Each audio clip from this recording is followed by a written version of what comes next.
استقبال كبير حظيت به الزهراء هني ابنة المدية، والتي افتكت المرتبة الأولى لجائزة دبي الدولية للقرآن الكريم. عمري 21 سنة، سنة ثالثة طب. بدأت حفظ القرآن الكريم مبكرا جدا في سن 6 أو 7 سنوات. بالنسبة للمشاركة في هذه المسابقة كانت بحكم مشاركتي في عدة مسابقات دولية ووطنية في الجزائر، كنت قد رشحت لتمثيل الجزائر في مسابقة دبي. الرسالة هي تأكيد مقولة ابن باديس: شعب الجزائر مسلم وإلى العروبة ينتسب. وأيضا هي رسالة، هي نحن أبناء نوفمبر ونحن أبناء الشهداء، فلنكن خير خلف لخير سلف بإذن الله عز وجل.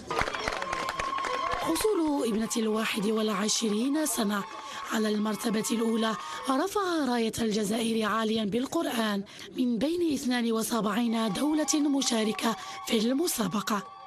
تتويج جزائري آخر خارج الحدود. سبق لي هذه الأخت التي شرفتنا في هذه المسابقة الدولية، شرفتنا كذلك في مسابقة دولية قبلها في المغرب الشقيق.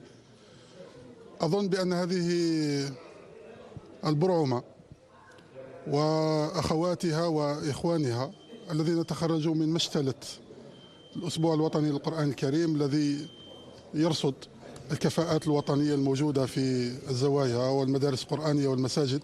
مجموع المشاركة الدولية للجزائر في المسابقات الدولية حوالي 70% من النجاح الدولي. هذا لم يتحقق هذه السنة لأي دولة من دول العالم الإسلامي والعربي.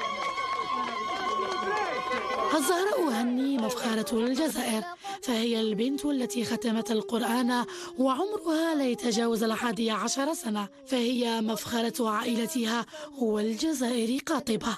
المنافسة كانت شرسة بكل المقاييس، وهي لم تخطئ خطأ واحدا أبدا، لم يفتح عليها أي فتح، وكانت تقرأ كأنما تقرأ حاضرا من مصحف.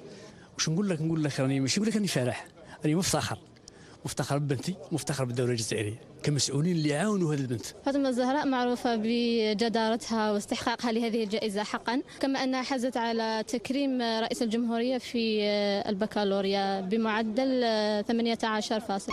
فوز الزهراء هني بجائزة حفظ القرآن وكذا اختيارها من بين أحسن الأصوات لدليل على أن للجزائر أبناء يشرفونها في كل المحافل ويرفعون من مكانتها وصيتها، والزهراء هي خير خلف لخير سلف.